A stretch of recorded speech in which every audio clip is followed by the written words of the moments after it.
News 18 Urdu के खुसूसी programme कहता है वोटर में आपका खैर मकदम है।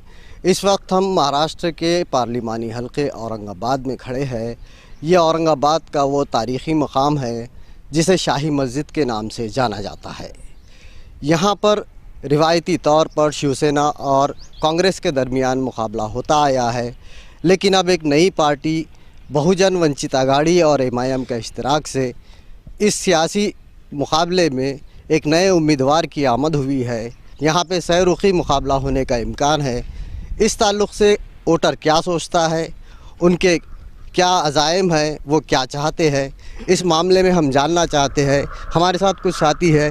भाई ये बताइए, तारीख़ी मकाम है, यहाँ पे तारीख़ी आसार है, लेकिन यहाँ के वोटर की क्या सोच है, वोटर क्या चाह रहा है, आज शहर की क्या हालात है, किन उससे गुज़र रहा है ये शहर, उस पर रोशनी डालिए। यहाँ के हालात, वोटर ये चाह रहा है कि अभी वोटर जो बदलाव चाह रहा है।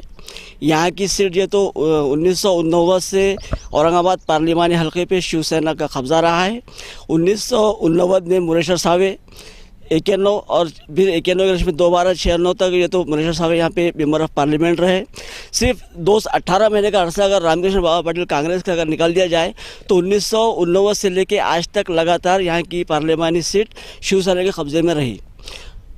शिवसेना के रुकन पार्लियामेंट जनाब चंद्रकांत खैरे ने यहाँ पर किसी भी तरह का डेवलपमेंट काम करने का काम नहीं किया। सिर्फ उन्होंने जो काम किया है, एक ही काम किया कि हिंदुओं और मुसलमानों में मजहबी मुनाफरत फैलाने का काम किया। जैसा कि ये जनाब ने कहा है कि यहाँ पे हिंदुओं और मुसलमानों में नफ़रत फैलाने का काम किया है, क्या वाकई ये हकीकत है या इसके पीछे और कोई बात है? हकीकत क्या है बताइए। जैसे कि आपने बताया कि हिंदू और मुसलमानों का जो चोला ओढ़कर जो हमारे एमपी साहब करते हैं, उसके पीछे असल मुद्दे छुप जाते हैं। उसके पीछे असल मुद्दा ये है औरंगाबाद का जो बेसिक है, जो जनता से जुड़ा हुआ है। जैसे कि बम्बई, पूना, नासिक में अगर देखा जाए कि पानी का टैक्स 2000 से 1500-1800 है। हमारे लौते औरंगाबाद, प्यारे औरंगाबाद के अंदर 4050 रुपये है और पानी 6 दिन के बाद एक बार आता है। और हमारे ये इस मुद्दे को छुपाने के लिए फ़िरका परस्ती का चोला ओढ़ दिया जाता है या उस सियासत को फ़िरका परस्ती का रंग दे दिया जाता है। उसके अलावा कचरे का जो इशू है हमारे पास, हमारी अदलिया ने 26 साल पहले बोल दिया था कि वो जगह को छोड़ दिया जाए, बल्कि खानगी ज़मीन को किस तरीके से सियासी हथकंडे से उसको हथियाया जाए, इसलिए उसको उस कब्ज़े को छोड़ा नहीं गया। उसके बाद भी पैसे किस तरीके से खाया जाए, कमिश्नर साहब भी, म्यूनसिपल का कमिश्नर भी उसकी मुखालिफत कर रहे हैं कि एक बड़ा प्लान डाला जाए। तो कारपोरेशन के जो हमारे लीडरान हैं, जो हमारे सिटिंग एमपी साहब है, किस तरीके से उसमें से हिस्सा निकाला जाए, उसमें छोटे छोटे प्लान लगाए जा रहे हैं। तो इन असल मुद्दों को छुपाने के लिए ये फ़िरका परस्ती की राजनीति करते हैं। हमारे पास सबसे बड़ा रोज़गार का मसला है। जैसे कि मैं मिसाल देना चाहता हूँ, रोज़गार औरंगाबाद से चलता चला जा रहा है, वो रुक नहीं रहा है। उसकी सबसे बड़ी मिसाल ये है कि वो नाकाम साबित किस तरीके से हुए है कि नवाबपुरे का जो फसाद हुआ था, वो फसाद जिस दिन हुआ उस दिन विप्रो कंपनी नाम की एक कंपनी के एग्जीक्यूटिव ऑफिसर्स यहाँ पर आए थे। उन्होंने देखा कि औरंगाबाद का माहौल ख़राब हो रहा है, तो उसके हिसाब से वो कंपनी यहाँ से चली गई। औरंगाबाद से ईका मोटर्स चली गई, औरंगाबाद से आइडिया, वोडाफोन, ये सारे जो सेंटर्स चले जा रहे हैं। तो ऐसा नहीं है कि सिर्फ मुसलमानों के रोज़गार नहीं मिलेगा, बल्कि बहुजन वंचित समाज के तमाम युवा पीढ़ी का रोज़गार औरंगाबाद से ख़त्म हो रहा है। और मेंबर ऑफ पार्लियामेंट साहब ये रोज़गार को रोकने के लिए नाकाम साबित हो रहे हैं। दिन ब दिन उनके मुंह से बिल्कुल इस तरीके की आवाज़ नहीं निकलती है कि मेरे शहर में रोज़गार बढ़े। हमारे एमपी साहब नाकाम साबित हुए हैं, ये बात सामने आई है। क्या वाकई ये हकीकत है या कुछ और भी मामला है, क्या कहेंगे आप? यहाँ पर हमारे पास जो जितना औरंगाबाद शहर में दलित मुस्लिम आज तक खौफ में अपने लोग थे, यहाँ पर दंगों के ताल्लुक से, इसके ताल्लुक से चंद्रकांत खैरे साहब मेंबर ऑफ पार्लियामेंट, इन्होंने सिर्फ अपने बंगले बनाए। बंगलों को जाने के लिए जो रास्ता है वो खुद नहीं बना सके। अपने घर तक जाने के रास्ते में गड्ढे हैं, उनके गढ़ों में रास्ता ढूंढना पड़ता है। यहाँ पे पानी का मसला, कचरे मसले के अलावा लोग यहाँ पर मुसलमान अपने आप को महफूज नहीं समझ रहे हैं। कई बच्चों को आतंकवादी के नाम पर, देशद्रोही के नाम पर, ये बेकसूरों को इन्होंने जेलों में ठोसा है। यहाँ पर मुसलमान बाद में बेकसूर साबित हो रहे हैं। इसका रीज़न भी यही है, लोग है ऊपर जो बैठे हैं सियासत के अंदर, जिसकी वजह से आज यहाँ पे ये सबसे बड़ी नाकामी है कि मुसलमान यहाँ पे बेरोज़गार मुसलमान दलित अपने आप को महफूज नहीं समझ रहे थे। हम लोगों ने एमआईएम जब से औरंगाबाद में आई है तो कहीं ना कहीं मुसलमानों में सियासी शऊर आया, लोगों को एक हिम्मत मिली है। जैसे इम्तियाज़ अली साहब ने फसाद में लोगों की जो मदद की, एमआईएम ने जो मदद की, जब से शहर में एक बदलाव से आया है तो इंशाल्लाह अब के लोग वोटर्स यही चाहता है कि ये तब्दीली आए वंचित आघाड़ी के थ्रू। हम लोग अपना खासदार यहाँ पर चुन कर लाएंगे इंशाल्लाह। एक बड़ी तब्दीली यहाँ ये देखने को मिल रही है कि एमआईएम की सूरत में लोगों को एक मुतबादिल मिला है। क्या एमआईएम वाकई मुतबादिल साबित होंगी या मामला कुछ और रहेगा, क्या कहेंगे? इंशाल्लाह एमआईएम जो है तो यहाँ पर बहुत बड़ी तब्दीली लाएंगी। हमने पिछले इलेक्शन में भी हमने देखा कि जो लोग कहते थे कि यहाँ से मुस्लिम सीट नहीं निकलती, यहाँ पर मुसलमानों को जो है तो एक दबा के रखा गया था। उनको एक गलत जो है तो उनको एक आंकड़ा बता के कि यहाँ से कभी मुसलमान एमएलए एमपी चुनकर नहीं आ सकता। ये मुसलमानों ने पिछले इलेक्शन में ये साबित कर दिया कि हम अगर इत्तेहाद का मुजाहरा करें तो एक एमएलए हमारा जो है तो बहुत ही कम वोटों से रह गया था।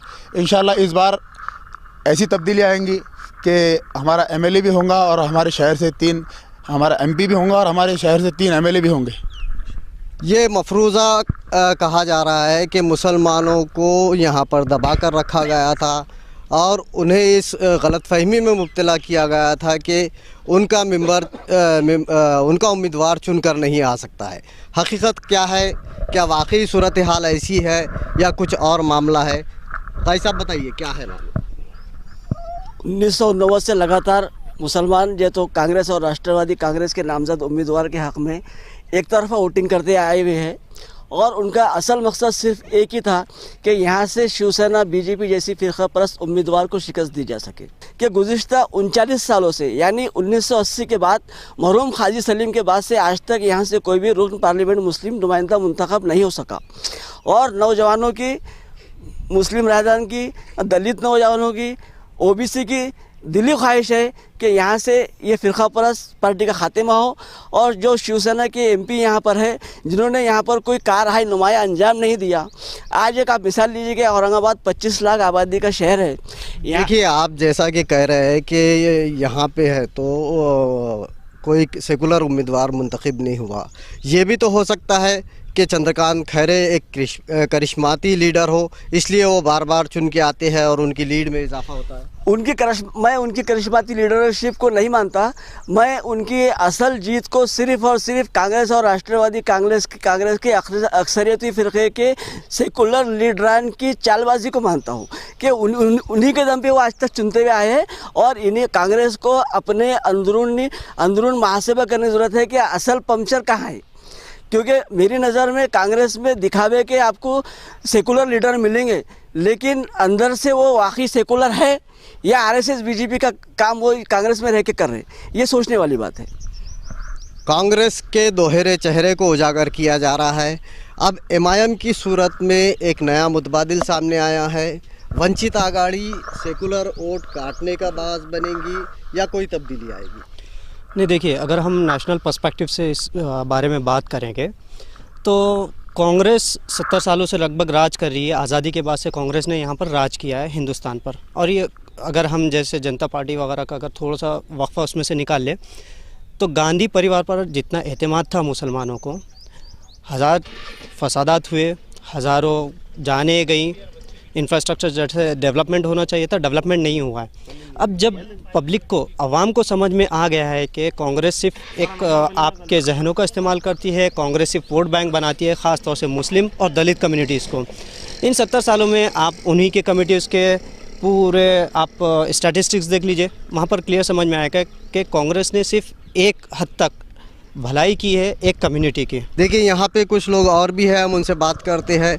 क्या ये हकीकत है कि सेकुलर वोट पोलराइज हो जाएगा और फिर फ़िरक़ा परस्त जीत जाएगी? सबसे पहले तो बात यह है कि कई सालों से हम देख रहे हैं कि यहाँ पर जो है तो शिवसेना की हुकूमत है और इस मरतबा ऐसा लग रहा था कि कांग्रेस और एनसीपी मिलकर ये महाराष्ट्र में कई मुसलमान चेहरे देश उम्मीदवार बना सकती है, लेकिन हमने देखा टिकट के बंटवारे के बाद कि यहाँ पर ऐसे कोई मुसलमानों को उन्होंने उम्मीदवारी नहीं दी है। इससे लोगों में बहुत नाराज़गी है और मुसलमान तो पहले से ही पिछड़ा हुआ है। वो चाहता है कि हमारा कोई ना कोई ऐसा मेंबर वहाँ पार्लियामेंट में हो जो हमारी आवाज़ को बुलंद कर सके। अभी हमारे सामने 3 उम्मीदवार है, सुभाष झामड़ और चंद्रकांत खैरे और इम्तियाज़ जलील। अभी कुछ और नाम भी इसमें आने बाकी है, लेकिन वोटर का क्या मूड है। हमारे बीच कुछ नौजवान वोटर भी है जो पहली मर्तबा वोटिंग करेंगे, वो क्या सोच रहा है इस बारे में जानेंगे। बताइए मैं क्या चाहेंगे आप, कैसा उम्मीदवार चाहेंगे? सबसे पहले तो हम एक एजुकेशन वाले बच्चे हैं, मतलब हम एजुकेशन चालू है, तो ऐसा उम्मीदवार होना जो एजुकेशन पे ज़्यादा ध्यान दे, मतलब जो यंग जनरेशन आने वाली है अभी, क्योंकि अभी बेरोज़गारी बढ़ रही सबसे ज़्यादा मसला, और एजुकेशन में ऐसा हो रहा कि सही एजुकेशन मिल नहीं पा रहा बच्चों को। आपको ये मौका मिल रहा है, पहली मर्तबा आप वोट करने जा रहे हैं, किसको वोट देंगे? आपकी पहली पसंद कौन हो सकती है?